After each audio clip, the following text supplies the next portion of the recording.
Hello everyone, this is Dan Miller for Bluegrass Unlimited magazine, and today I'm going to finish up the study of Old Joe Clark on the banjo. For the first series we looked at Scruggs style, sort of a simple Scruggs style, and then more of an embellished Scruggs style. And then we looked at single string style of that same song, and today we're going to look at melodic style and then see how we might mix Scruggs style, melodic style, and single string style together to form a cool solo that combines all those approaches to playing the 5-string banjo. Last week we did the single string style, and as primarily a flat picking guitar player, I kind of like to outline or create a single string style that I like before I move that over to a melodic style, and I'll pretty much play almost the identical thing that I came up with for the single string style, but in a melodic way. Now we do the same thing on flat picking guitar. If we do a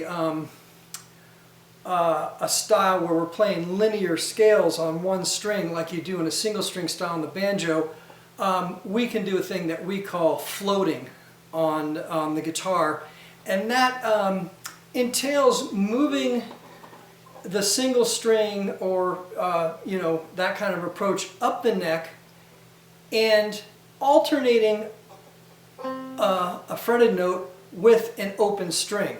Now the reason to do this is because it sounds more fluid. You have notes cascading over one another, and it just gives a more fluid, smooth sound. For instance, in the single string arrangement of Old Joe Clark, in the first couple measures, we figured out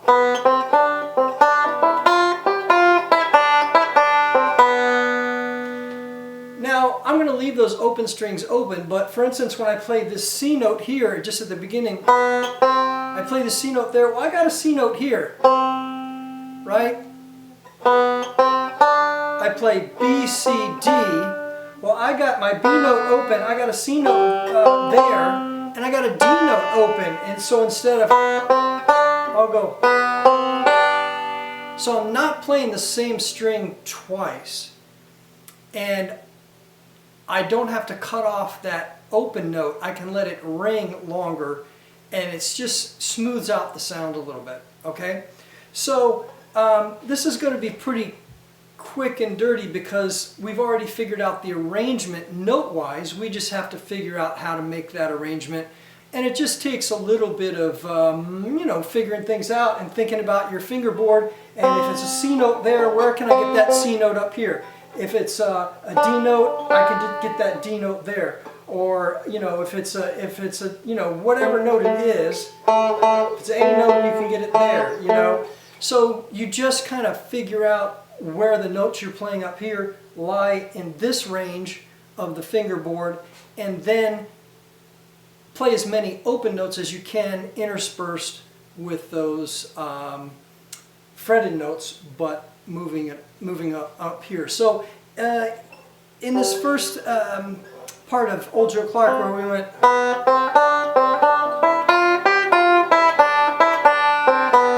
could play that melodic style.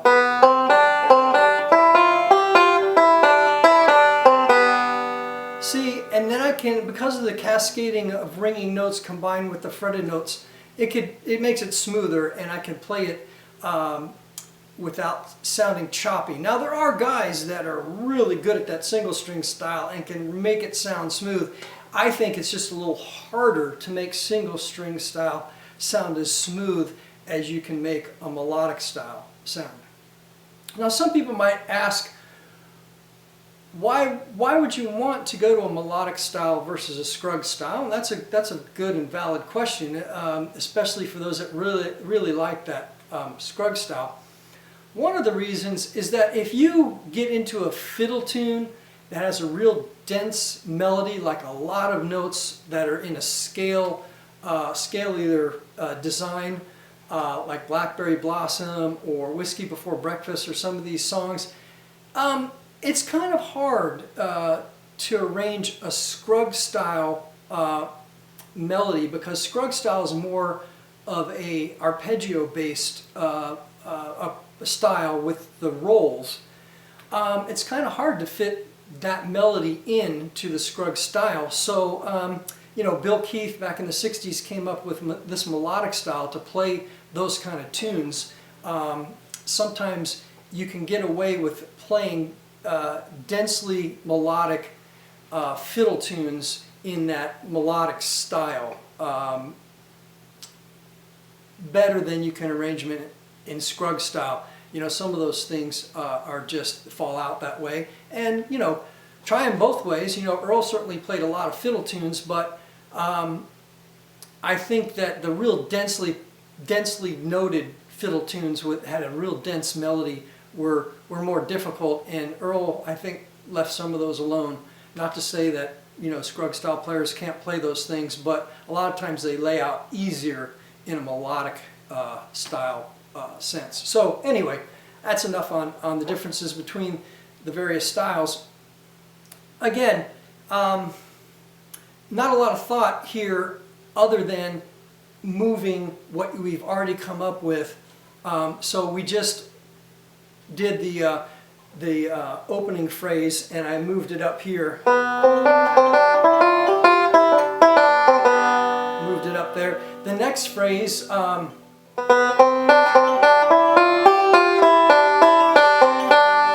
like that, you know, and then we repeat the opening phrase.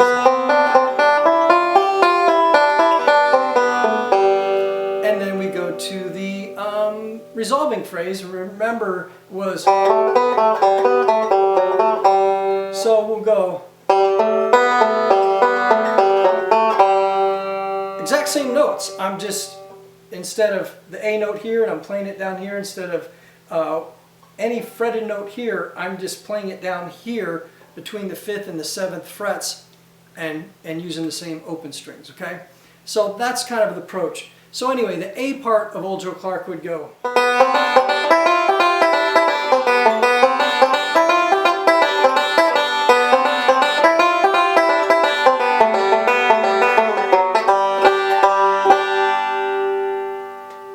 Okay, so now let's move on to the B part, and again, we're pretty much going to play everything that we played on the B part of the single string style, except for the one lick that we did here.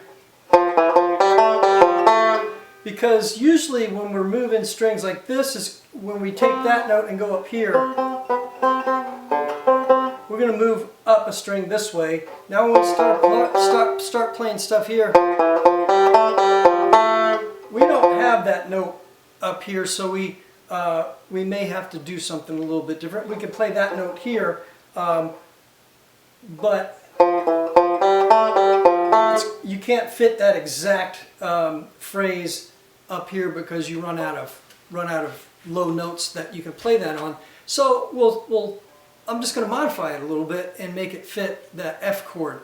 So anyway, let's take it from the B part. Remember last time the B part of the first phrase was so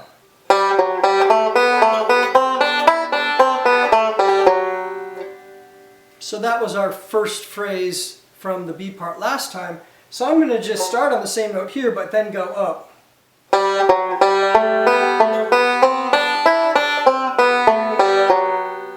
So I start on that open G just like before and go to that F sharp note here, but then I move up.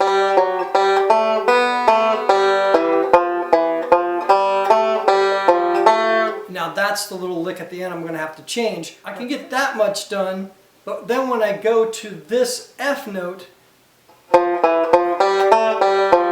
going to modify that a little bit and go. Okay? Instead of, I'm going to go. Okay?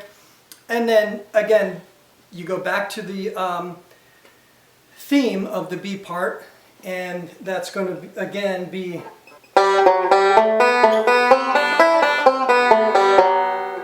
okay, and then I'm going to go the same resolving phrase as before.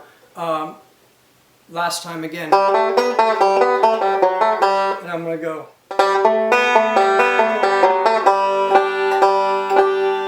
So now the whole B part is going to sound like this.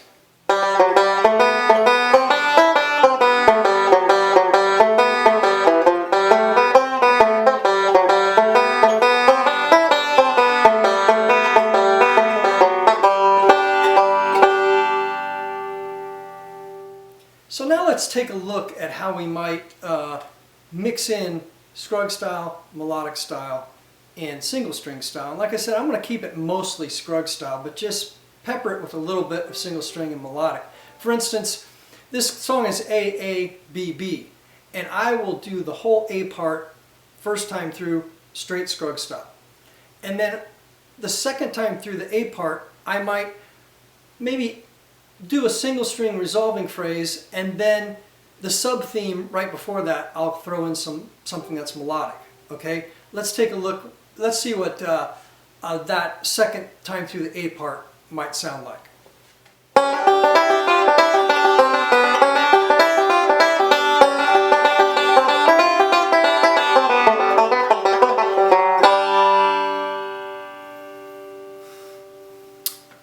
So I did the resolving phrase like the single string style. I did the phrase before that, the melodic style, and so I could weave that into the A part. And again, the B part, the first time through I would do exactly the Scruggs style, and then the second time through the B part, I like this, you know, that F chord thing on the single string, and then I might end this one with a melodic phrase, so it might go something like this.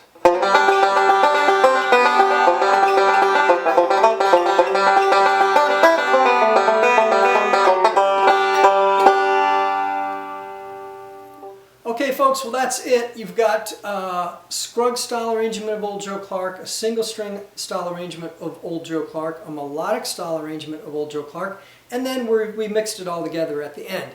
So throughout the course of these videos, we've gone through all that, we've done some variations of all those things, and so right now you should have a lot of things to work with to make up your own cool arrangement of Old Joe Clark. If you already have an arrangement of Old Joe Clark, maybe throw some of this stuff in there, and that's what's kind of neat about studying these tunes by phrase, the theme, answer to the theme, sub-theme, and resolving phrase, is that you could pick each of those phrases out of different arrangements and just use them like little modules that you put in there, and it's all because we arranged it all according to the melody. It'll fit the melody of the song, and you can come up with an endless number of variations to the tune Old Joe Clark, and I recommend that you work on as many as you can. If you're watching this on YouTube, you might not have access to the tablature that I wrote up for all of these arrangements. You can find that at bluegrassunlimited.com website. Just go to bluegrassunlimited.com, click on the lessons, and you can look at these videos, and underneath of there will be a PDF of the tab that you can download if you want to look at exactly what I'm playing for all of the stuff I arranged over the course of these several videos on Old Joe Clark on the banjo. All right. So I hope you've enjoyed going through Old Joe Clark with me. I hope you learned some stuff, and we'll catch you next time at bluegrassunlimited.com lessons page. Thanks.